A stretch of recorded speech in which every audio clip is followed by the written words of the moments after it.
Following her defection from the Empire, Captain Juno Eclipse became one of the leading and most important figures of the Rebel Alliance. Not only did she risk her life to rescue the early leaders of the rebellion from Imperial custody, as fans of The Force Unleashed will know, but Juno rose to captain the Rebel flagship, the Salvation, and led the rebellion in countless missions, all while honestly revealing her Imperial past to her more than forgiving and loyal crew.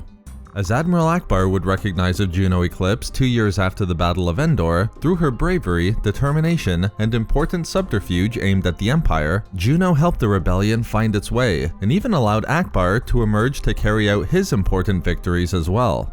However, before Juno Eclipse rose to become a true hero of the rebellion, she was just as valuable to the Empire, a shining model of what one could achieve given the desired determination to succeed. And it was during these years of service to the Empire where Juno's regrettable and brutal actions would even earn her the rare respect of Darth Vader himself.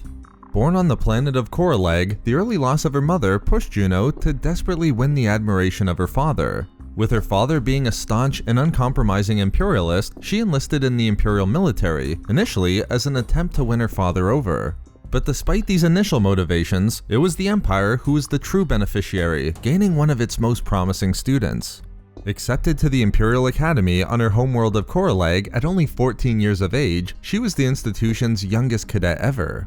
Upon graduating, Juno's early career saw her engaged in combat missions throughout the Outer Rim, helping to bring the authority of the Empire to the farthest reaches of the galaxy.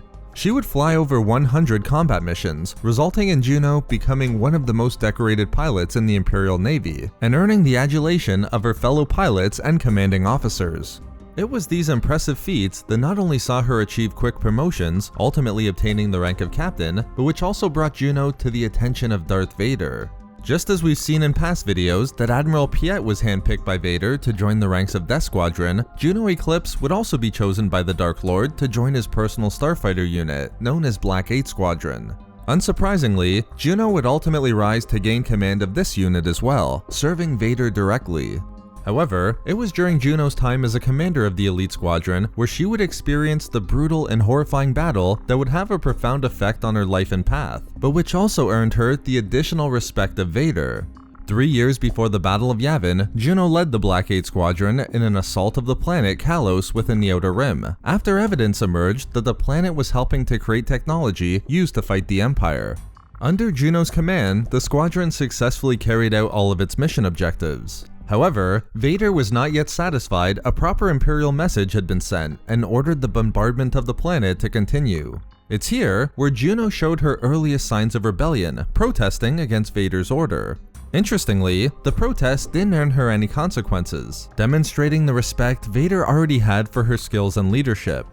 Instead, Vader recognized Juno's strong feelings on the matter, and as an alternative course of action, ordered that a single planetary reactor be disabled.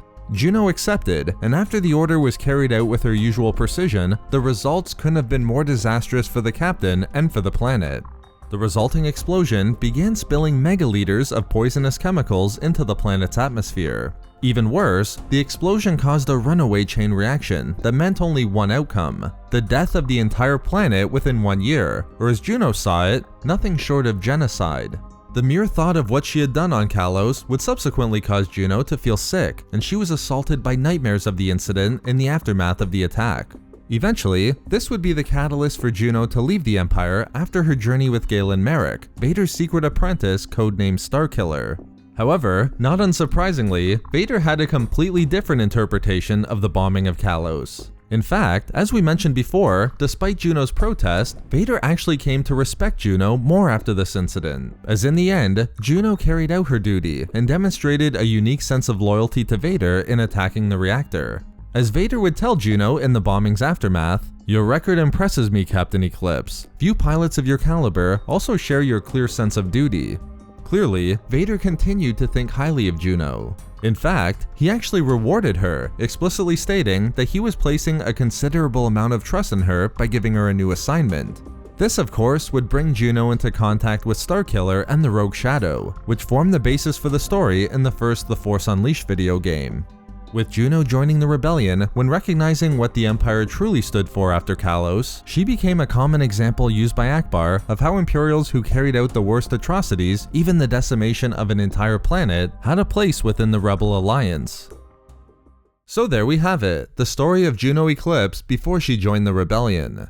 Thank you very much to all of the Patreon members of Star Wars Reading Club, as your support is so greatly appreciated. You can find all of our social media links and a link to our Star Wars gaming channel in the description below for updates and even more Star Wars content.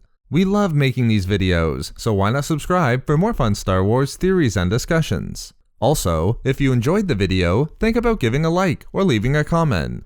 If not for me... For proxy.